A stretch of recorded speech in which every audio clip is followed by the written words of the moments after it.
آقا دو جہاں صلی اللہ علیہ وسلم کے امتی ہیں وہ پہلے اللہ کے بندے ہیں پھر امتی. میں نے جی آپ کو بتایا ہے کہ مجھے جو ہے وہ گناہ ہوا ہے تو آپ میرے اوپر حد جاری کریں. تو یہ بتاؤ کہ جب آپ اپنے گھر سے نکلے تھے وضو اچھی طرح سے کیا تھا؟ جی کیا تھا. پھر آپ نے ہمارے ساتھ نماز پڑھنے کے لیے یہاں پر پہنچے ہو؟ کہا جی پہنچا ہوں. تو وضو اور نماز کی برکت سے اللہ نے تیرے گناہ کو ویسے ہی معاف فرما دیا. اللہ کی قسم ان سے پہلے اور ان کے بعد اتنا بہترین استاد اور معلم میں نے کبھی نہیں دیکھا. الحمدللہ رب العالمین عدد خلقه ورضا نفسه وزنة عرشه ومداد كلماته.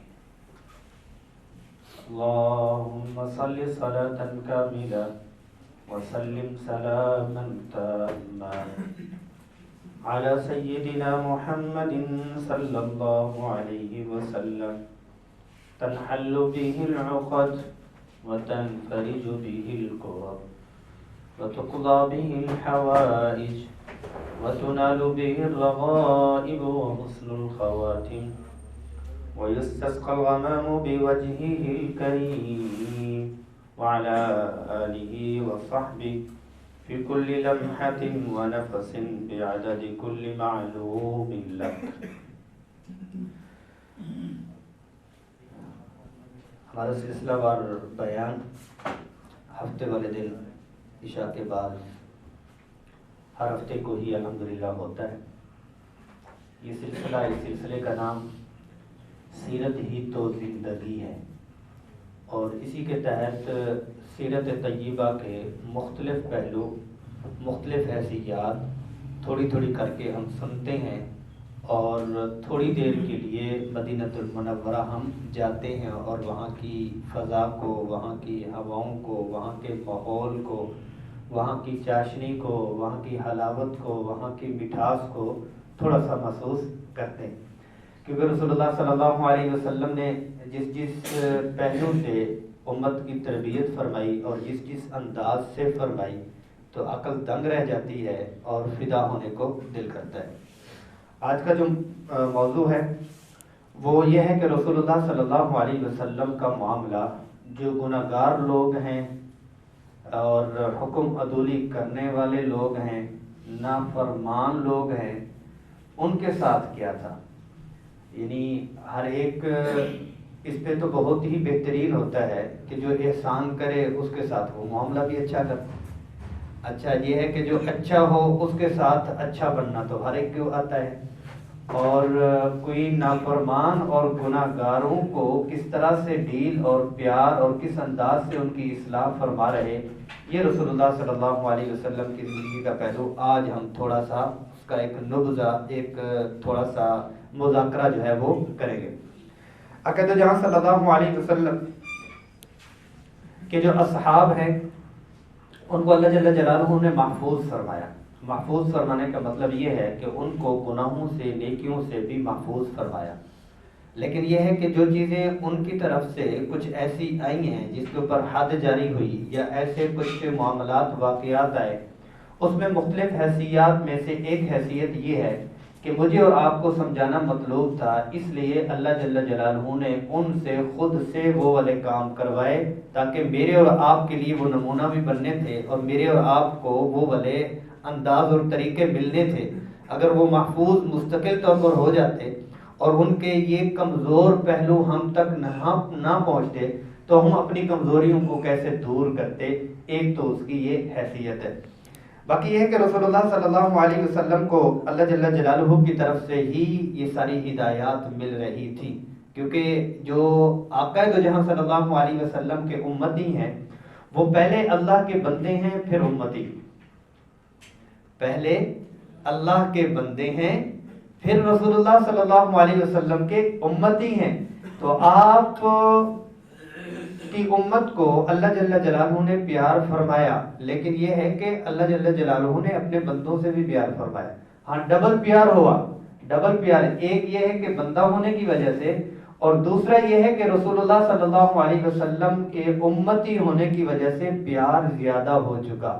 بیٹا اولاد ہونے کی وجہ سے تو پیار ہے، لیکن یہ ہے کہ اس کا فرما بردار ہونے کی وجہ سے پیار بڑھ جاتا ہے کہ وہ بیٹا بھی ہے پھر فرما بردار بھی ہے، بندہ بھی ہے پھر وہ رسول اللہ صلی اللہ علیہ وسلم کا امتی بھی ہے۔ اللہ جل جلالہ نے فرمایا کہ وَلَوْ أَنَّهُمْ إِذْ ظَلَمُوا أَنفُسَهُمْ جَاءُوكَ فَاسْتَغْفَرَ اللَّهُ وَاسْتَغْفَرَ لَهُمُ الرَّسُولُ، کہ اگر ان میں سے کسی کی کوئی لغزش یا کوئی کمی یا کوئی ایسی ارتکاب کر لیں اور اللہ سے استغفار کریں اور آپ سے اس کی التجا کریں تو آپ ان کو کیا کریں، لَوَجَدُوا اللَّهَ تَوَّابًا رَحِيمًا، کہ وہ اللہ کو تواب الرحیمہ پائیں گے۔ تواب کیا ہے؟ مطلب یہ ہے کہ جتنی بار بھی وہ توبہ کریں گے اتنی بار ان کی توبہ قبول ہوگی۔ اچھا، رحیمن کے ساتھ دوسرا جو ہے یعنی تانا نہیں ملے گا، تانا نہیں ملے گا تواب کے اندر، یعنی بہت زیادہ توبہ کو قبول کرنے والا، بار بار توبہ کو قبول کرنے والا، لمحہ لمحہ توبہ کو قبول کرنے والا۔ اچھا، لمحہ لمحہ بار بار توبہ کو قبول تو کیا جا رہا، لیکن یہ ہے کہ کیا ہے کہ وہ قبول کرنے کا انداز کیا ہے، قبول کرنے کا انداز کیا ہے، رحیمہ، کہ وہ رحمت اور شفقت پھر بھی رہتی ہے، رحمت اور شفقت پھر بھی رہتی ہے۔ اور رحیمہ کے اندر جو تعبیر پائی جا رہی ہے یہ اسم تشبیہ کی ہے، یعنی مسلسل رحمت ہے اور ہمیشہ رحمت ہے، اس رحمت میں کبھی کسی پہلو تک کمی آتی ہی نہیں ہے۔ جیسے حدیث شریف میں آتا ہے ایک بندے نے توبہ کی اور ایک دن میں پھر اس نے 70 دفعہ اسی گناہ کو دہرایا، ایک دفعہ توبہ کی پھر گناہ کیا پھر توبہ کی پھر گناہ کیا پھر توبہ کی پھر گناہ کیا پھر توبہ کی، ایک دن میں ایسا عمل اس نے 70 بار کیا، اور 70 بار کرنے کے بعد 71 بار جب وہ اللہ سے توبہ کرتا ہے تو اللہ جل جلالہ اس کی توبہ کو ایسے ہی قبول فرماتے ہیں جیسے اس نے پہلی بار توبہ کی۔ تواب الرحیمہ، تواب الرحیمہ۔ تو پھر کیا ہے کہ ہم بھی ابھی موضوع تو چلنے لگا ہے، ابھی تمہیدی بات کی ہے، تو اس سے یہ پتہ چل رہا ہے کہ ہمیں کوئی زیادہ جج نہیں بننا چاہیے، ہمیں زیادہ جج نہیں بننا چاہیے۔ اوپر والے بہت ہی نرم ہیں، اوپر والوں کو اپنی مخلوق سے بہت ہی زیادہ پیار ہے۔ رسول اللہ صلی اللہ علیہ وسلم رحمت اور شفقت تو ان کے اندر پائی ہی جاتی تھی، اور پھر گناہوں کو چھڑوانے کا جو رسول اللہ صلی اللہ علیہ وسلم کا انداز تھا وہ بہت پیارا تھا۔ گناہوں کو مختلف مثالیں آئیں کہ رسول اللہ صلی اللہ علیہ وسلم اگر کوئی گناہگار یا کوئی ایسی کیفیت بیان کرتا تو اس کو عقلی طور پر اور اس کو اس کے مزاج کے مطابق لے لیا کرتے تھے۔ ایک بندہ آیا اور اس نے کہا کہ مجھے آپ یا رسول اللہ صلی اللہ علیہ وسلم کہ اذن لی بالزنا، زنا کی اجازت دو۔ تو صحابہ نے مہ کیا، چپ، کیسی بات کر رہے ہو، اتنی پاکیزہ دربار اور پاکیزہ اور خوبصورت خوشبو والی معطر محفل، اور کس چیز کی اجازت لینا چاہ رہے ہو؟ تو آپ صلی اللہ علیہ وسلم نے کچھ بھی نہیں فرمایا۔ آپ صلی اللہ علیہ وسلم نے ادنہو، آجو قریب آؤ بھائی، ادھر آؤ ادھر آؤ، کیا حال ہے، بیٹھو، بیٹھا۔ تو آپ صلی اللہ علیہ وسلم نے اس کو فرمایا کہ اچھا جو آپ نے یہ بات کی تو یہ بات اتحبہ لامک، آپ اپنی والدہ کے حوالے سے اس چیز کو پسند کرتے ہیں، والدہ کے حوالے سے اس چیز کو تو پسند کرتا ہے؟ تو قال لا واللہ، کہ نہیں، اللہ کی قسم ایسا نہیں ہو سکتا، میں تو دور کی بات ہے، وَلَلنَّاسُ يُحِبُّونَهُ لِأُمَّهَاتِهِمْ، فرمایا کہ ایسی کون سی بات ہے، یہ تو کوئی بندہ بھی اپنی والدہ کے حوالے سے، ماؤں کے حوالے سے کوئی سوچ ہی نہیں سکتا۔ پھر آپ صلی اللہ علیہ وسلم نے فرمایا اچھا یہ بتاؤ، اَفَتُحِبُّهُ لِإِبْنَتِكَ، بیٹی کے حوالے سے آپ ایسا پسند کرتے ہیں جو آپ اجازت لینا چاہتے ہیں، کوئی آپ کی بیٹی کے حوالے سے ایسی کوئی بات سوچے کرے آپ پسند کرتے ہیں؟ تو کیا کہتے ہیں، لا واللہ، نہیں، اللہ کی قسم ایسا تو نہیں ہو سکتا۔ وَلَلنَّاسُ يُحِبُّونَهُ لِأَخَوَاتِهِمْ، اور وَلَلنَّاسُ يُحِبُّونَهُمْ لِبَنَاتِهِمْ کہ بچیوں کے حوالے سے، بیٹیوں کے حوالے سے کوئی بھی بندہ اس چیز کو پسند نہیں کرتا. پھر رسول اللہ صلی اللہ علیہ وسلم نے بہن کے بارے میں پوچھا تو اس میں بھی وہی. اچھا وہ سارے رشتے جو حساس اور محبت کے رشتے ایک ایک کا نام لیا. فرمایا اَفَتُحِبُّهُ لِعَمَّتِكَ اپنی پھپھی کے بارے میں، چچی کے بارے میں آپ کیا کہتے ہیں؟ پھر وہی جواب دیا. پھر رسول اللہ صلی اللہ علیہ وسلم نے فرمایا اَفَتُحِبُّهُ لِخَالَتِكَ خالہ کے حوالے سے بتاؤ. تو وہ یہی جواب دیتا رہا لا واللہ لا واللہ ایسا نہیں ہو سکتا اور کوئی ایسا کہہ بھی نہیں سکتا. وَلَلنَّاسُ يُحِبُّونَهُ لِخَالَاتِهِمْ اور کوئی بھی بندہ اپنی خالہ کے حوالے سے ایسا سوچ بھی نہیں سکتا. پھر آپ صلی اللہ علیہ وسلم نے فرمایا ادھر آؤ فوضع یدہ علیہ اس کے سینے پہ آپ صلی اللہ علیہ وسلم نے ہاتھ رکھا. اللہم اغفر ذنبہ اے اللہ اس کے گناہوں کو معاف فرما. وطہر قلبہ اور اس کے دل کو پاکیزہ فرما. وحسن فرجہ اور اس کی حیا کو محفوظ فرما. یہ دعا تھی کن کی؟ آقا دو جہاں صلی اللہ علیہ وسلم کی. فلم یکن بعد ذلک الفتى یلتفت الی شیء اس دعا اور اس ڈیل کے بعد اس نوجوان کو اس قسم کا کبھی خیال بھی نہیں آیا. مطلب یہ ہے کہ اس میں اگر کوئی غلطی اور کمی اس درجے تک کی تھی تو اس کو کتنے پیار سے آپ صلی اللہ علیہ وسلم نے فرمایا اور اس کو اطمینان سے اس کی اصلاح کی. تو یہ رسول اللہ صلی اللہ علیہ وسلم کا معاملہ کن کے ساتھ ہے جو گناہ پہ اتنی زیادہ جرأت کر رہا. ایک اور مثال دے دیتے ہیں. جی رسول اللہ صلی اللہ علیہ وسلم کا ایک موقع پر ایسے ہوا کہ کسی صحابی سے جو ہے وہ ایک معاملہ ہوا. بینما رسول اللہ صلی اللہ علیہ وسلم فی المسجد عن ابی امامہ. ابی امامہ کہتے ہیں کہ ہم تھے وہاں پر تو ایک بندہ آیا تو اس نے آ کے کہا کہ یا رسول اللہ انی اصبت حدا فاقمہ علی. مجھ سے کوئی گناہ ہوا ہے کہ میرے اوپر آپ حد جاری کریں. میں نے حد کو پار کیا ہے آپ حد جاری کریں. تو رسول اللہ صلی اللہ علیہ وسلم فسکت عنہ رسول اللہ صلی اللہ علیہ وسلم ولم یسألہ عنہ. چپ ہو گئے اور ان کی طرف توجہ ہی نہیں دی. سوال بھی نہیں پوچھا بھی کیا کہہ رہے ہو، کیا ہو گیا، تفصیل بتاؤ، پوچھا بھی نہیں.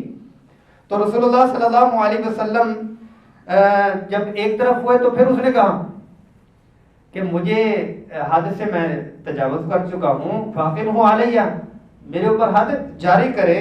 تو رسول اللہ صلی اللہ علیہ وسلم فسکت عنہ تو خاموش رہے، اس طرف بات ہی نہیں کی.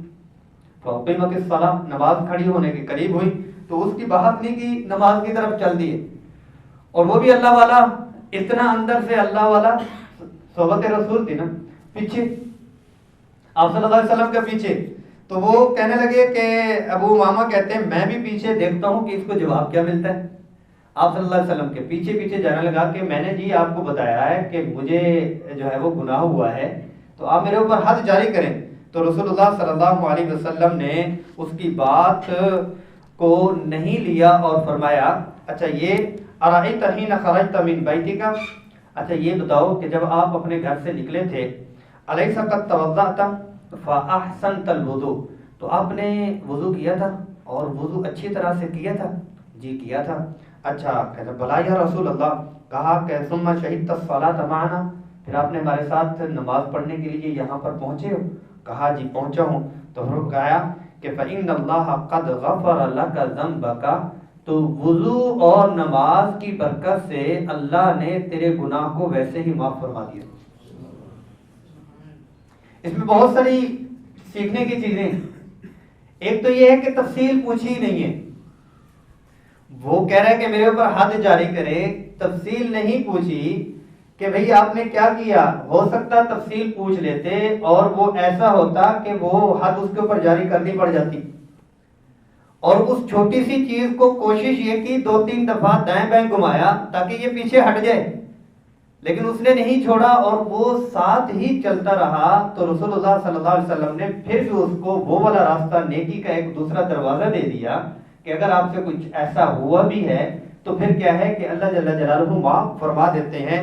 جیسے دوسری احادیث میں بھی آتا ہے کہ ایک نماز دوسری نماز کے لیے کفارہ ہے، ایک نماز دوسری نماز کے لیے کفارہ ہے۔ اور اس میں حدیث شریف میں آتا ہے کہ وہ ایک نماز دوسری نماز، ایک جمعہ دوسرے جمعے تک، رمضان تک، عمرے تک، یہ درمیان کے جتنے بھی تھوڑی یہ فاصلے ہیں یہ ایک دوسرے کے لیے کفارۃ لما بینہا، درمیان کے گناہ ویسے ہی معاف ہو جاتے ہیں۔ اس میں تفصیل آگے آتی ہے، چھوٹے گناہ ویسے ہی معاف ہو جاتے ہیں، وضو کیا ہاتھ کے گناہ معاف، چہرہ دھویا چہرے کے گناہ معاف، کلی کی زبان کے گناہ معاف، یعنی وہ چھوٹے گناہ جس کو پتہ بھی نہیں چلتا کہ یہ گناہ ہیں یا نہیں تو وہ خود بخود ہی معاف ہو جاتے ہیں۔ تو رسول اللہ صلی اللہ علیہ وسلم کا اس موقع پر یہ والا عمل تھا۔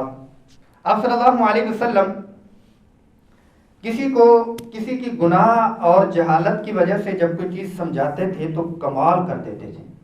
ایک صحابی کے بارے میں آتا ہے، عن معاویہ ابن الحکم السلمی قال بین انا اصلی مع رسول اللہ صلی اللہ علیہ وسلم، کہ میں رسول اللہ صلی اللہ علیہ وسلم کے ساتھ نماز پڑھ رہا تھا تو ایک شخص نے اذا عطس، چھینک ماری،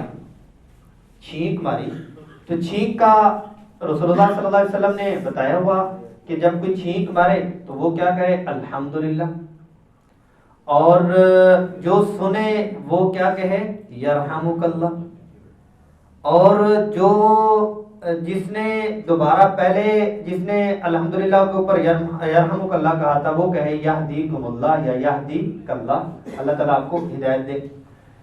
تو یہ صحابی کو معلوم نہیں تھا کہ پہلے تو یہ نماز کے اندر بات چیت کرنا درست تھی، تھوڑی بات کرنا درست تھی، بعد میں مکمل طور پر نماز کی ترتیب آپ اللہ جل جلالہ نے نماز کی بھی ترتیب سے تربیت فرمائی۔ تو کہنے لگے ایسے ہوا، فرمان القوم بابصارہم، تو لوگوں نے میری اپنی آنکھوں سے یوں گھور کے مجھے دیکھا، میں نے کہا مجھ سے کیا غلطی ہو گئی اور لوگ مجھے یوں کیوں دیکھ رہی ہیں؟ اور میں نے تھوڑا سا ان کو کہا ما شأنکم تنظرون الی، بھئی تمہیں کیا ہوا مجھے کیوں گھور کے دیکھ رہے ہو؟ تو لوگوں کا بھی کہا فجعلوا یضربون بایدیہم علی افخاذہم، تو انہوں نے اشارہ کیا چپ ہو جاؤ، یصمتون، مجھے خاموش کروانے کے لیے انہوں نے ایسے الفاظ کہے تو میں خاموش ہوا۔ اب لوگوں کا یہ تھا کہ مجھے وہ گھور کے دیکھ رہے تھے، اب نماز مکمل ہوئی تو مجھے بڑا ڈر لگا، مجھے بہت ڈر لگا کہ مجھ سے کوئی اتنی بڑی غلطی ہوئی ہے، اب سب کے سامنے میری خیر نہیں ہونی، ایسی کی تیسی پھر جانی ہے۔ فلما صلی رسول اللہ صلی اللہ علیہ وسلم فابی ہوا و امی، صحابہ کا یہ انداز بڑا عجیب تھا کہ جب انہوں نے نماز اپنی ادا کر لی، میں فدا ہو جاؤں، میرے ماں باپ، میری ماں بھی وہی، میرے باپ بھی وہی، یعنی انداز میں رسول اللہ صلی اللہ علیہ وسلم کو یوں ہی کہا کرتے تھے، ما رأیت معلما قبلہ ولا بعدہ احسن تعلیما منہ، اللہ کی قسم ان سے پہلے اور ان کے بعد اتنا بہترین استاد اور معلم میں نے کبھی نہیں دیکھا۔ کیا آپ صلی اللہ علیہ وسلم نے فرمایا، قالا فواللہ ما کرہنی ولا ضربنی ولا شتمنی، سب سے پہلے یہ ہے کہ نہ ہی مجھے تیز نظروں سے دیکھا اور نہ ہی میری طرف کوئی پریشانی، نہ مجھے مارا، نہ مجھے انہوں نے نامناسب لفظ کہے، بلکہ پیار اور محبت سے مجھے قریب کر لیا۔ تو کہا ان هذه الصلاة لا يصلح فيها شيء من كلام الناس، بھئی یہ نماز ہے، اس میں لوگوں کی باتیں کرنا مناسب نہیں ہوتا۔ بس اتنی سی بات فرمائی، انما هو التسبیح والتکبیر وقراءۃ القرآن، اس میں جو مخصوص کر دیے تکبیر، تسبیح اور قرآن مجید کی تلاوت، بس وہی بات کی جا سکتی ہے، اس کے علاوہ اور کچھ بھی نہیں پڑھا جا سکتا، بس اتنی سی بات کی۔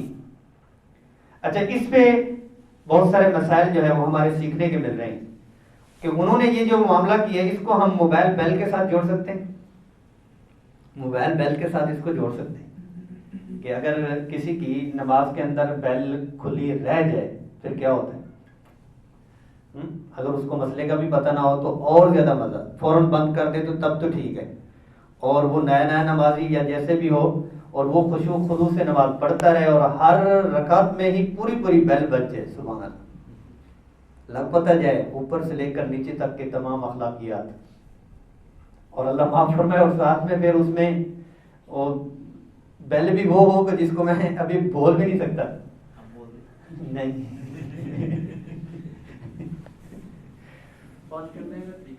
جی میں وہی بات کرنے لگا. تو مطلب یہ ہے کہ اب اس میں کیا ہے, اس پہ پہلے میں آپ کو واقعہ سناؤں, واقعے کے بعد اس کا حل سناتا ہوں. ایک شخص اس نے کہا کہ میں نے میری موبائل کی بیل مسجد میں بج گئی, اور جو میرے ساتھ کچھ ہوا وہ ہوا کہ 2-4 بابے بھی مجھے پڑ گئے, اور اوپر سے لے کر امام صاحب بھی دوسرے تیسرے, انہوں نے میری ایسی تیسی پھیری کہ تمہیں پتہ نہیں ہے, تمہیں احساس نہیں ہے, تمہیں خوف نہیں ہے خدا کا, یہ وہ تم نے نماز خراب کی اور نمازی کو بھی. کہتے وہ دن اور آج کا دن میں دوبارہ مسجد نہیں گیا. ان لوگوں کو تو تمیز ہی نہیں ہے, یہ لوگ انہوں نے میرے ساتھ کیا کیا. تو اس پر کہتا ہے کہ میں دور ہوا. ایسا کرنا نہیں چاہیے. مطلب اگر ان کی غلطی تھی تو اس کو بھی ایسا نہیں کرنا چاہیے کہ مسجد نماز ان لوگوں کی نہیں ہو تو اللہ کی ہے, کہیں اور بھی پڑھ سکتا ہے. بہرحال ڈسہارڈ ہوا, کمی ہوئی تو ایک طرف ہوا. کہتے اتنا دور ہوا کہ میں جو وقت مسجد میں گزارتا تھا تو وہ کلب میں گزارنا شروع کر دیا. دور ہو گیا شراب خانوں میں, اور دائیں بائیں ہونا شروع ہوا. تو کہ شراب خانے میں اور کلب میں ایک دفعہ ایسا ہوا, شراب کا گلاس مجھ سے نیچے گر گیا, کرچی ہوا, ٹوٹ گیا. کہتے جو ہی ٹوٹا تو میں گھبرایا کہ اب ان کا جو ایک ڈیسنٹ سا ماحول ہے وہ میں نے خراب کر دیا, اور سارا کچھ ہوا. اب میری ایسی تیسی پھرنے والی, فوراً ویٹر بھاگتے ہوئے, سر آپ کو چوٹ تو نہیں لگی, آپ کو کوئی پریشانی تو نہیں ہوئی. فوراً سے انہوں نے گلاس بھی مجھے اور دے دیا اور شراب بھی اور دے دی. کہتے مجھے فوراً جھٹکا لگا, یہ مجھے ایسے ڈیل کر رہے, اور میں یہاں تک پہنچا کہ مجھے وہاں جہاں سے میں نکلا ہوں وہاں اگر مجھے پیار سے ڈیل کر لیتے تو میں کہاں رہتا. ایک بات تو ہوئی یہ کہ ہماری تھوڑی سی یوں کہہ لیں کہ صبر نہ کرنے کی وجہ سے نتائج کہاں سے کہاں نکلتے ہیں. اب میں اگلی بات کہتا ہوں. اس میں یہ ہے کہ اگر کسی سے اس قسم کا کوئی معاملہ ہو جائے, اس میں کرنا کیا ہے. اس میں یہ ہے کہ ایک سے اگر غلطی ہوئی ہے تو اس غلطی کو غلطی کے ساتھ ختم نہیں کرنا, جو سنت ہے. ایک نے گالی دی ہے تو اس کو گالی دے کر چپ نہیں کروانا, اس سے تو غلطی ہوگی جو ہونی تھی. ہاں یہ بھی سوچنے کی بات ہے کہ ہر روز ہر نماز میں ہر رکعت میں تو ایسا نہیں ہو رہا نا. اگر مہینے میں سال میں اس طرح کا کوئی حادثہ ہو چکا ہے کہ موبائل کی بیل بج گئی ہے اور خوب بجی ہے تو پھر اس پہ صبر کرنا چاہیے. میرے خیال میں تو اس کو کچھ نہ کہنا, وہ خود ہی پانی پانی ہو جاتا ہے. موبائل کی بیل ہو گئی, چھوٹا بچہ وہ لے کے آ گئے, چھوٹے بچے نے اگرچہ جو ہے وہ کارپیٹ وغیرہ وہ بھی خراب کر دیے. اس پر کیا ہے کہ رسول اللہ صلی اللہ علیہ وسلم کی اخلاقیات یہ والی حدیث ہے کہ ما کرہنی ولا ضربنی ولا شتمنی, کہ نہ ہی اس کو گھور کے دیکھنا, نہ ہی برا بلا کہنا, نہ ہی مناسب نہ غیر مناسب الفاظ کہنا. ہاں ضرورت پڑے اور پڑھنے کے اوپر خیریت عافیت اس سے لے لینا, اور اس موقع کے اوپر تو اس کو اس کے حال پہ چھوڑ دینا تو وہی کافی ہے. وہ خود ہی بیچارہ پانی پانی ہو چکا ہوتا ہے کہ اس سے اگر غلطی اس قسم کی ہو چکی ہے. اس سے ملتا جلتا ایک اور واقعہ بھی کہ رسول اللہ صلی اللہ علیہ وسلم کے ایک بدو صحابی ہے, مسجد میں آ کر اس نے جو ہے وہ اپنا حاجت پوری کی. حاجت پوری کرنا کیا ہے کہ اس نے بیت الخلاء کے لیے مسجد کو استعمال کیا. جب کرنے لگا تو صحابہ نے گھور گھور کے دیکھا تو آپ صلی اللہ علیہ وسلم نے فرمایا دعوہ, کہ بھئی اس حالت میں اس کو فوراً نہ اٹھاؤ, کرنے دو. وہ اطمینان سے فری ہوا. اس نے جب آیا تو صحابہ کو آپ صلی اللہ علیہ وسلم نے اشارہ فرمایا کہ دلہم من الماء, پانی کی بالٹی سے اس کو صاف کر دو, دھو دو. پھر اس کو بٹھایا. اچھا جب بٹھایا تو اس کو بھی پتہ چل گیا کہ مجھ سے کوئی بھی الٹا کام ہو گیا. جیسے بچے کی شکل سے پتہ چل جاتا ہے کہ گلاس توڑ کے آیا ہے یا موبائل کی اسکرین توڑ کے آیا ہے, تو اس کی شکل سے کہ مجھ سے کوئی الٹا کام ہو گیا. اب کہتے ہیں کہ آپ صلی اللہ علیہ وسلم نے ہاتھ میرا پکڑا, بیٹھے ہیں, گپ شپ شروع کر دی. کہاں سے آئے ہو, کیا کرتے ہو, کیا مصروفیت ہے، باتیں ہونا شروع ہو گئی. کہتے میری جو گھبراہٹ تھی اور کلر تبدیل تھا اور دھک دھک دل کر رہا تھا وہ سارا طے میں اڑ گیا کہ ان کو پتہ بھی نہیں چلا میرا. جب ساری بات چیت ہو گئی کہتے ٹھیک ہے جی پھر ملیں گے. اچھا ایک بات سنتے جائیں. جی بتائیں، یہ مسجدیں اللہ کا گھر ہے، یہ پاک اور پاکیزہ ہیں، اس میں گندگی نہیں کرتے. کہا فواللہ، اللہ کی قسم، ان سے پیارا حسین خوبصورت معلم نہ ان سے اب سے پہلے دیکھا نہ بعد میں دیکھا. تو یہ سنت ہے رسول اللہ صلی اللہ علیہ وسلم کی. یہ صرف مسجد کے اخلاق، ہر جگہ کے اخلاق دیکھ لیں آپ. یہ والی جو ہے غلطی کے اوپر آپ روڈ کے اس کے ہمارا موضوع چلا جائے گا. اگر روڈ کو ہم ڈسکرائب بیان کریں گے، مارکیٹ کو کریں گے تو تب بھی ہمارا یہ موضوع چلا جائے گا. ہم بوس جی اور نیچے نوکر اور ڈرائیور کو کریں گے تو اللہ اللہ اللہ اللہ تو ہمارا جو مذہبی طبقہ، ہم خود وہ جو اپنی ایسی تیسی اپنی ڈرائیور، اپنے نوکر، اپنے گن مین اور اپنے کام کرنے والے ماتحتوں کے ساتھ جو دوسرے کریں یا نہ کریں وہ تو ہیں ہی ہیں. تو ہم لوگ بھی اس میں بہت کمزوری کا شکار ہیں. گالی والی کو تو کچھ سمجھتے نہیں ہیں. ہاں یہ ضرور ہے کہ ان لوگوں کو ان کی حیثیت کے مطابق ڈیل کرنا، یہ کوئی ایسا وہ نہیں ہے. ان کی بھی نیچر، بہت سارے ہمیں بھی تجربات ہوئے ہیں، بہت سارے تجربات ہوتے ہیں کہ ان کو اگر تھوڑا سا وہ کمپنی مل جائے تو وہ بھی سر پہ چڑھ جاتے ہیں. یہ لوگ اس طرح کے. لیکن اس کا قطعاً اتنا مطلب نہیں ہے کہ کسی کو ذلیل کر دینا اور عزت نفس کو پامال کر دینا. یہ سنت کسی صورت میں نہیں ہے. چلے چلتے ہیں آگے. آپ صلی اللہ علیہ وسلم نے ایک دو موقع پر ایسا بھی فرمایا کہ عملاً ایک دو صحابی سے آتا ہے کہ انہوں نے سونے کی انگوٹھی پہنی ہوئی تھی، تو اس پر آپ صلی اللہ علیہ وسلم نے ان کی انگوٹھی کو نکال کے پھینک دیا اور اس میں فرمایا کہ بھائی آپ چاہتے ہو کہ یہ سونا اپنے ہاتھ میں انگارہ چاہتے ہو؟ نہیں، فرمایا کہ یہ انگارہ ہی ہے. تو اس موقع پر بھی آپ صلی اللہ علیہ وسلم نے یوں بھی عمل فرمایا. اور آپ صلی اللہ علیہ وسلم نے ایک موقع کے اوپر، حضرت عائشہ رضی اللہ عنہ فرماتی ہیں، اگر کسی کے بارے میں پتہ چل جاتا کہ فلاں شخص نے ایسا کیا، یا ذاتی طور پر کسی کے بارے میں معلوم ہو جاتا اور بیان فرماتے، تو کسی کا نام بھی نہیں لیتے تھے اور کسی کی تعیین بھی نہیں فرماتے تھے. اور لفظ استعمال فرماتے تھے ما بالو اقوام یقولون کذا و کذا، ان لوگوں کو کیا ہو چکا ہے، یہ ایسے ایسے کہتے ہیں. اور طریقہ کیا، ایک صحابی کے بارے میں آتا ہے، ان کو آپ صلی اللہ علیہ وسلم نے بنی سلیم کے جو وہ ہے بستی ہے اس طرف زکوٰۃ کا نگران بنایا، عامل بنایا، وہاں سے زکوٰۃ کے پیسے وصول کر کے لائے. تو وہ زکوٰۃ کے پیسے وصول کر کے لاتا. آپ صلی اللہ علیہ وسلم نے جب وہ زکوٰۃ کے پیسے وصول کر کے حساب لیا، آڈٹ فرمایا، تو اس نے کہنے لگا کہ یا رسول اللہ ھذا لکم وھذا اہدی لی، یہ زکوٰۃ میں سے اور یہ مجھے انہوں نے ہدیہ دیا ہے. انہوں نے کہا کہ یہ آپ نے ان کو دینا ہے اور یہ جو ہے آپ کے لیے ہدیہ ہے. اور ان کو اس مسئلے کا معلوم نہیں تھا جو ہدیہ ان کو ملا، تو وہ میرے لیے ہدیہ ہے. تو انہوں نے کہا یہ آپ کا ہے، یہ آپ کا ہے. آپ صلی اللہ علیہ وسلم نے بڑے پیار سے ایک باریک نقطے کی طرف اشارہ فرمایا اور سارے دروازے دوسرے آج تک کے فلاحی کام کرنے والوں کے بند کر دیے. فلاحی سماجی کام کرنے والوں کے سارے دروازے بند کر، اس پہ بات کرتا ہوں.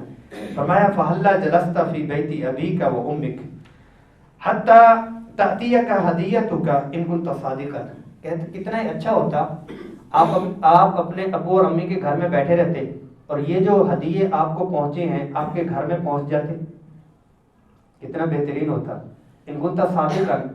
تو فرمایا، اشارہ یہ کیا اگر آپ یہ زکوٰۃ کے پیسے وصول کرنے کے لیے نہ جاتے، یہ گفٹ آپ کو آپ کے گھر میں ملنے تھے؟ فرمایا نہیں ملنے تھے. کس وجہ سے ملے ہیں؟ اس وجہ سے ملے ہیں کہ آپ نے مجھے نگران بنایا کہ زکوٰۃ کے پیسے وصول کروں. فرمایا کہ یہ جو ہدیہ ملا ہے یہ بھی بیت المال میں جائے گا. کہ آپ کو اپنی وجہ سے تو نہیں ملا، اپنی وجہ سے ملتا ہوتا تو گھر میں لوگ آ کے ہدیہ دیتے، گھر میں لوگ آ کے ہدیہ دیتے. پھر آپ صلی اللہ علیہ وسلم نے منبر پر خطبہ فرمایا، لیکن خطبے میں آپ صلی اللہ علیہ وسلم نے اس بندے کا نام نہیں لیا. اس بندے کا نام نہیں لیا کہ بھائی آج ایسا ایسا ہو گیا ہے، اس نے ایسے کیا ہے، تم نہ کرنا. آپ صلی اللہ علیہ وسلم نے ایک سب کو مد نظر رکھتے ہوئے خطاب فرمایا کہ بھائی اس طرح سے معاملہ ہو جائے تو یہ کس کا ہوتا ہے؟ کہ یہ بیت المال میں ہی ہوتے ہیں۔ اچھا، اسی چیز میں جو فلاحی اور سماجی کام کرنے والے ہیں، ریسیپشن پہ بیٹھے ہوئے ہیں، یا ان کو اللہ جل جلالہ نے دوسرے مناصب دیے ہوئے ہیں، اور یا یہ ہے کہ ان کے وہ سفیر کے طور پر کام کر رہے ہیں، یا یوں کہہ لیں کہ جیسے ہم سیرہ کے مختلف سلسلے اور چیزیں چلا رہے ہیں، کوئی آ کے کہتا ہے کہ جی مفتی صاحب یہ کریں کہ یہ آپ کے ادارے کا اور یہ آپ کے لیے، تو میں اگر ادارہ نہ بناتا کیا مجھے یہ گفٹ ملنا تھا؟ نہیں ملنا تھا نا۔ تو ادارے کی وجہ سے ملا ہے، تو یہ گھر نہیں جائے، یہ بیت المال میں جائے، یہ ادارے کو ہی جائے۔ ہاں، اس کا دل رکھنے کے لیے رکھا جائے، اس کا دل رکھنے کے لیے رکھا جائے، یہ درست نہیں ہوگا۔ اسی طرح جی انہوں نے ہمیں یہ دے دیا، انہوں نے ہمیں یہ دے دیا، انہوں نے ہمیں یہ دے دیا، تو یہ چیزیں پھر نہیں ہوتی۔ کوئی بھی منصب کسی وجہ سے اگر ملتا ہے، اور جس وجہ اور جس راستے سے وہ منصب ملا ہے، تو اس سے ملنے والی جتنی چیزیں ہیں وہ بھی انہی کے لیے ہیں۔ رسول اللہ صلی اللہ علیہ وسلم کے مختلف مثالوں میں سے 2-4 مثالیں تو آ گئی۔ بہرحال یہ ہے کہ اب موضوع کے جو دوسرے پہلو ہیں اس کے اوپر بھی تھوڑی سی بات کر لیتے ہیں۔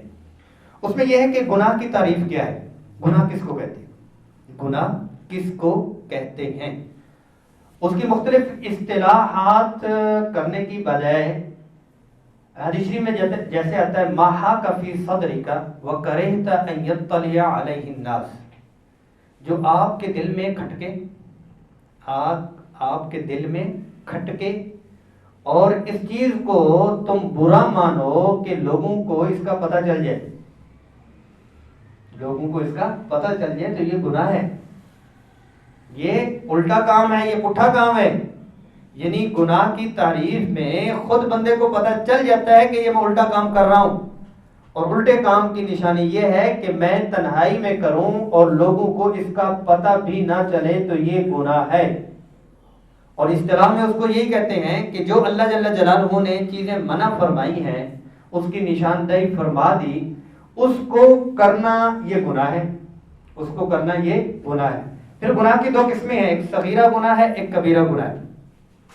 کبیرہ گناہ تو وہ جو اللہ جل جلالہ نے رسول اللہ صلی اللہ علیہ وسلم کے حوالے سے مختلف چیزیں ہم تک پہنچا دی، مختلف احادیث میں 7 سے 17 سے کم اور زیادہ اس کی نشاندہی آپ صلی اللہ علیہ وسلم نے ایک ایک کا نام لے کے فرمایا کہ یہ گناہ ہے، یہ گناہ ہے، جس میں کبیرہ گناہ ہے، شرک کرنا ہے، والدین کی نافرمانی کرنا ہے، کسی کا ناحق مال کھانا ہے، قتل کرنا ہے، اور کسی کی زمین دبانا ہے، کسی کی عزت کو پامال کرنا ہے، یہ بھی کبیرہ گناہوں میں سے آتا ہے۔ اچھا، صغیرہ گناہ وہ ہیں کہ جو چھوٹے گناہ جس کو کہتے ہیں، جس کی ممانعت تو نہیں آئی، جس کی ممانعت کے اوپر پکڑ تو نہیں آئی، بلکہ یوں کہہ لیں جس کی ممانعت کے اوپر پکڑ تو نہیں آئی، لیکن یہ ہے کہ اس کو وہ بار بار اگر کرے گا، اس کو بار بار کرے گا تو وہ بھی کبیرہ گناہ تک پہنچ جائے گا، اور اس کی نحوست بھی اتنی ہی ہو جائے گی۔ ایک بات۔ دوسری بات یہ ہے کہ صغیرہ گناہ کو صغیرہ سمجھنا کبیرہ گناہ ہے۔ مشکل لفظ بول گیا، دوبارہ بولنا، صغیرہ گناہ کو صغیرہ گناہ سمجھنا کبیرہ گناہ ہے۔ چھوٹی سی تو غلطی ہے، چھوٹی غلطی کو چھوٹی غلطی تصور کر کے کرنا وہ بڑی ہو جاتی ہے، وہ بڑی ہو جاتی ہے۔ اب اس کا کیا ہے کہ جو غلطیاں چھوٹی ہیں یا بڑی، اسی علمی گفتگو میں اگر آئیں گے تو موضوع لمبا بھی ہو جائے گا۔ اس میں یہ ہے کہ قرآن مجید میں ایک لفظ استعمال ہوا ہے ذم، اس کا معنی بھی ہم گناہ کرتے ہیں، اور ایک لفظ استعمال ہوا ہے المعصیہ، وہ بھی گناہ، اور ایک لفظ استعمال ہوا ہے السیئہ، وہ بھی گناہ، ایک لفظ استعمال ہوا ہے الخطیہ، وہ بھی گناہ، اور ایک لفظ استعمال ہوا ہے الاسم، وہ بھی گناہ۔ لیکن یہ ہے کہ ان کی حیثیات ہیں علیحدہ علیحدہ، ان کی حیثیات ہیں علیحدہ علیحدہ۔ اگر اس کی مکمل قرآن مجید کی آیات کے ساتھ ہم جائیں گے تو موضوع لمبا بھی ہو جائے گا اور وہ علمی بہت زیادہ ہو جائے گا۔ مقصود کہنے کا ان تمام کی چیزوں کا بتلانے کا یہ ہے کہ جو چھوٹے گناہ ہیں ان کو اللہ جل جلالہ خود سے ان الحسنات یذہبن السیئات، کہ جو نیکیاں ہیں سیئات کو، جو چھوٹے گناہ ہیں ان کو ویسے ہی ختم کر دیتی. اولئک یبدل اللہ سیئاتہم حسنات، اللہ جل جلالہ ان کی سیئات کو ویسے ہی حسنات میں تبدیل فرما لیتے ہیں جب بندہ توبہ کرتا ہے. اچھا، بڑے گناہ کے لیے جو گناہ ایسے ہیں، حکم عدولی ایسی ہے، کسی کا تعلق حقوق اللہ کے ساتھ ہے، کسی کا تعلق حقوق العباد کے ساتھ ہے، اس کو سمجھنا ضروری ہے. اچھا، جو حقوق اللہ کے ساتھ جس کا تعلق ہے، پھر دیکھا جائے گا کہ وہ فرائض کا ان کا درجہ ہے یا فرائض کے علاوہ کا ہے. اگر تو فرائض کا درجہ ہے، اس کی ادائیگی توبہ کے ساتھ ضروری ہے، اس کی ادائیگی توبہ کے ساتھ ضروری ہے. حج فرض ہوا، ایک بندے نے حج نہیں کیا، ایک تو توبہ کرے کہ اس نے حج نہیں کیا، اب جا کے حج کرے بھی. زکوٰۃ کی ادائیگی نہیں کی 20 سال سے، 25 سال سے، 10 سال سے، اب کیا ہے کہ اس کو جب سمجھ آئی تو پہلی بات توبہ کرے، دوسری بات یہ ہے کہ جتنے سال کی اس نے زکوٰۃ کی ادائیگی نہیں کی اب اس کی ادائیگی بھی کرے. نماز چھوڑتا رہا، فرض نماز پڑھنا شروع کی، ایک تو توبہ کی، اب اس کی ادائیگی کرنا بھی شروع کرے. جو حقوق اللہ فرائض کے درجے میں ہے اس کی توبہ بھی ضروری ہے، توبہ کے ساتھ اس کی ادائیگی بھی ضروری ہے. اچھا، جو حقوق اللہ وہ ہیں جن کا درجہ فرض والا نہیں ہے، وہ چھوٹے گناہوں میں آ جاتے ہیں، ان کو اللہ جل جلالہ ویسے ہی اعمال کی برکت سے معاف فرما دیتے ہیں. دوسرا درجہ آ جاتا ہے، دوسری قسم آ جاتی ہے حقوق العباد کی. حقوق العباد میں جو ان کے مالی معاملات ہیں، اگر ان میں اس نے حق تلفی کی ہوئی ہے، جب تک ادائیگی نہیں کرے گا تب تک اس کی معافی نہیں ہوگی. وہ رشتہ دار ہے یا غیر رشتہ دار ہے، کسی کا کسی صورت میں اس نے حق دینا ہے تو اس کی ادائیگی ضروری ہے. ادائیگی کے ساتھ توبہ ہوگی، ادائیگی کے بغیر توبہ نہیں ہوگی. اچھا، قیامت والے دن بھی اس کی اس وقت تک جنت میں داخلہ نہیں ہوگا اس کا جب تک کہ حقوق العباد کی ادائیگی نہ کر لے. اس کی اور بہت ساری صورتیں کہ اس کے نے مجبوری کا فائدہ اٹھاتے ہوئے اس کے حق میں تلفی کی ہے. اس نے کہا چلو 40 جاتے ہیں، 60 تو آ رہی ہیں، میں یہ تو وصول کروں. ایسے ہی بہن کو، بیٹی کو وہ کہتا ہے کہ آپ نے لینا، وہ کہتے ہیں میں نے نہیں لینا. مجبور چھوٹے کو، بھتیجے کو کہتے ہیں آپ نے لینا ہے، وہ کہتے ہیں جی میں نے نہیں لینا. تو یہ نہیں لینا بھی معتبر نہیں ہوگا، اس کے کہنے سے معتبر نہیں ہوگا. اچھا، ایک خاص دیندار طبقہ، مذہبی طبقہ، وہ کیا ہے کہ بچیوں کو اپنی جائیداد میں سے کہتے ہیں ہم نے بچوں سے زیادہ دے دیا. کس صورت میں؟ جہیز کی صورت میں. جہیز کی صورت میں ہم نے ان کو بہت کچھ دے دیا. جو جائیداد ہے، مال ہے، دکانیں ہیں، زراعت کی ساری چیزیں ہیں، وہ بچوں میں جائیں گی. بچیوں کا حصہ ہم نے ان کو اس صورت میں دے دیا. بھئی جب آپ حصہ دے رہے تھے تو بچی کو بتایا تھا کہ یہ آپ کی جائیداد کا حصہ ہے، ایک بات. دوسری بات یہ ہے کہ جب آپ حصہ دے رہے ہو، آپ کون ہوتے ہو کہ اپنی مرضی سے یہ جی زیور بنا دیں، یہ گاڑی بنا دیں، یہ فرنیچر لے لیں، یہ طرح. اس کو اس چیز کی ضرورت ہی نہیں ہے. آپ نے وہ سارا کچھ بنا کے اس کو جائیداد میں جو ہے وہ تھونپ دیا ہے اپنی بیٹی کو، اپنی بہن کو. اس کو تو اس چیز کی ضرورت ہی نہیں ہے. اس کو 4 بیڈ اور اس کی ضرورت نہیں ہے. جو اس کی ضرورت ہے کہ وہ تو آپ نے پھر بھی اس کو پوری نہیں کی. تو مطلب یہ ہے کہ جہیز جو آپ نے دے دیا، جہیز جو آپ نے دے دیا وہ آپ نے اپنی مرضی سے دیا. شریعت نے نہیں کہا کہ جائیداد کی شکل یہ ہے کہ آپ اس کو جہیز دے دیں. جائیداد کی شکل یہی ہے کہ فوت ہونے پر اگر اس نے اپنی زندگی میں اس کو تقسیم کر دیا کہ یہ بچوں کا ہے اور بچیاں کو میں نے دے دیا اور وہ خود سے بری الذمہ ہو گیا، تو اس میں تو چلو اتنا کہا جا سکتا ہے کہ اس نے اپنی زندگی میں گفٹ کی کوئی شکل بنائی تھی، کسی کو کم دیا، کسی کو زیادہ دیا. لیکن اس کے اوپر پکڑ کیا ہے؟ حدیث شریف میں آتا ہے اگر کوئی شخص اپنی اولاد میں برابری والا سلوک نہ کرے تو قیامت والے دن آئے گا، ایک حصہ اس کا فالج شدہ ہوگا، کیونکہ اس نے برابری نہیں کی تو اس کو وہاں برابری نہیں ملے گی. برابری نہیں کی تو اس کو وہاں پر برابری نہیں ملے گی. ایک صورت. دوسری اگلی چیز کیا ہے؟ اگلی چیز یہ ہے کہ اگر اس صورت میں یہ فوت ہو جاتا ہے، اس صورت میں یہ فوت ہو جاتا ہے تو بچیوں کا اور کسی صورت میں وہ جو بہنوں کے حوالے سے ہے ان کا جو اس نے لیا ہوا ہے شریعت کی روح سے ان کو بھی دوبارہ سے ملے گا، ان کو بھی دوبارہ سے ملے گا۔ بہرحال یہ ہے کہ کبیرہ اور صغیرہ گناہوں کے موضوع پہ ہم چل رہے تھے، تو وراثت کے اس موضوع کے اوپر ہم منتقل ہو چکے ہیں۔ میں اپنے موضوع کو تھوڑا سا مزید سمیٹتا ہوں، یہ ایک مثال آپ کو دی۔ اگلی چیز آ جاتی ہے کہ بھئی گناہ ہو جاتا ہے، کبیرہ ہے، صغیرہ ہے، اس کی توبہ کا کیا طریقہ ہے، اور اس کے اوپر جس نے کسی کو گناہ کرتے ہوئے دیکھا ہے اس کا کیا عمل ہے۔ مطلب یہ ہے کہ اگر کسی سے کوئی گناہ ہوا ہے اور کوئی ایسی غلطی ہوئی ہے، کسی کی کمی میرے سامنے آئی ہے یا کسی کے سامنے آئی ہے، حدیث شریف میں آتا ہے من ستر علی مسلم سترہ اللہ فی الدنیا والآخرہ، جس کسی نے مسلمان کی پردہ پوشی کی، مٹی پاؤ پردہ پوشی کی، اللہ جل جلالہ دنیا میں اور آخرت میں اس کے اوپر پردہ پوشی فرمائے۔ اللہ نے ہزارہ گناہوں پہ ماتھے پہ نہیں لکھا، دروازے پہ نہیں لکھا کہ یہ گناہ گار ہے اور رات اس نے گناہ کیا ہے، دن اس نے گناہ کیا ہے۔ جب اللہ نے پردہ ہمارا کتنا کیا ہوا ہے تو کسی کی کمی کو اچھالنا، لوگوں کے ہاں بیان کرنا، کسی کو کم اور ذلیل کرنے کے لیے اس کو بیان کرنا، ایک تو ہے یہ بات۔ دوسری بات یہ ہے کہ حدیث شریف میں آتا ہے کہ کسی نے کسی گناہ سے معافی مانگ لی، کوئی کسی گناہ میں پہلے تھا، مسلسل تھا یا اس میں مشہور تھا یا نہیں تھا، لیکن اس سے اس نے توبہ کر لی۔ جب اس نے اس گناہ سے توبہ کر لی، دوسرا بندہ اس گناہ کی عار اور تانا دیتا ہے، اس کو اس گناہ کا تانا دیتا ہے اور اس گناہ کی وجہ سے اس کو عار دلاتا ہے۔ حدیث شریف میں آتا ہے کہ اللہ جل جلالہ اس تانا دینے والے کو مرنے سے پہلے اس گناہ میں مبتلا فرمائے۔ جب ایک بندے نے توبہ کر لی اور وہ اللہ کی طرف رجوع اس نے کر لیا، تو اب اس گناہ کو کھریدنے والے، اس گناہ کو کھریدنے والے آپ کون ہوتے ہیں، تانا دینے والے آپ کون ہوتے ہیں، ایک بات۔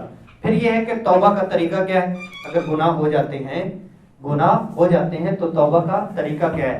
توبہ کا طریقہ سب سے پہلے جو ہے وہ نادم ہونا ہے، سب سے پہلے نادم ہونا ہے، خود کو گناہگار اور اعتراف کرنا ہے کہ میں گناہگار ہوں۔ جو اصل ہے وہ اعتراف کرنا ہی توبہ ہے۔ توبہ کے لیے ہاتھ اٹھانا، توبہ کے لیے معافی مانگنا، 2 رکعت نماز توبہ پڑھنا اور اللہ سے رونا دھونا، آنسو بہانا، یہ اگلا درجہ آتا ہے۔ پہلے درجے میں جو ہی دل میں آیا مجھ سے گناہ ہوا، یہ اور دل کا اعتراف، یہ توبہ ہے، اس سے پچھلا گناہ اسی وقت معاف ہو جاتا ہے۔ اور ایک دعا بھی ہے، اللہم مغفرتک اوسع من ذنبی ورحمتک ارجع عندی من عملی۔ اے اللہ، مغفرتک اوسع من ذنبی، آپ کی مغفرت میرے گناہ سے وسیع ہے، ورحمتک ارجع عندی من عملی، اور آپ کی رحمت میرے نزدیک میرے عمل سے زیادہ پر امید ہے۔ یعنی میرے پاس عمل کوئی نہیں ہے، مجھے عمل پہ امید نہیں ہے، آپ کی رحمت کے اوپر امید ہے۔ تو یہ والی دعا حدیث شریف میں آتا ہے، جمع کے سیغے کے ساتھ بھی پڑھ سکتے ہیں، اللہم مغفرتک اوسع من ذنوبنا ورحمتک ارجع عندنا من اعمالنا، جمع کے سیغے کے ساتھ بھی پڑھ سکتے ہیں۔ حدیث شریف میں آتا ہے جس سے کوئی گناہ ہو جائے، بڑا گناہ ہو جائے، کبیرہ گناہ ہو جائے، تو وہ 3 دفعہ اس دعا کو پڑھ لے تو اس کا وہ گناہ معاف ہو جاتا ہے۔ اور کیا ہے، استغفار کرتے رہنا، استغفر اللہ استغفر اللہ استغفر اللہ ذنبی من کل ذنب واتوب الیہ، ہر وقت استغفار اور اللہ سے معافی مانگتے رہنا، تو اس سے بھی گناہ معاف ہوتے رہتے ہیں۔ باقی یہ ہے کہ صلاۃ التوبہ پڑھنا، صلاۃ التوبہ پڑھ کے اللہ جل جلالہ کی طرف رجوع کرنا۔ بعض اوقات ایسا ہوتا ہے، اللہ جل جلالہ کا ایک نظام ہے، اللہ جل جلالہ کا ایک نظام ہے، اللہ کے بندے ہیں اور اللہ کو اپنے بندوں سے ہم سے زیادہ پیار ہے۔ مجھے میری اولاد سے اتنا پیار نہیں ہے، اللہ کو میری اولاد سے پیار ہے۔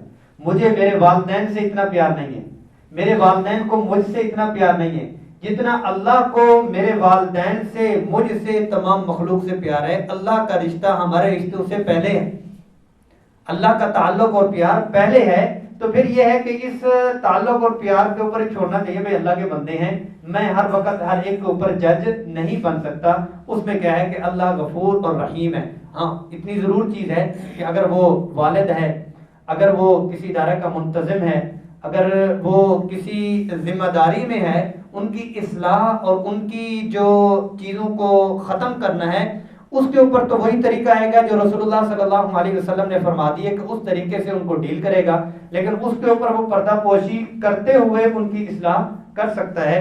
یہ چند چیزیں تھیں جو توبہ کے حوالے سے، گناہ کے حوالے سے اور رسول اللہ صلی اللہ علیہ وسلم کی ایک دو مثالوں کے حوالے سے آپ کے سامنے پیش کر دیں۔ اب اس حوالے سے کوئی سوالات ہوں تو انشاءاللہ وہ لے لیتے ہیں۔ رسول اللہ رسول اللہ رسول اللہ رسول اللہ رسول اللہ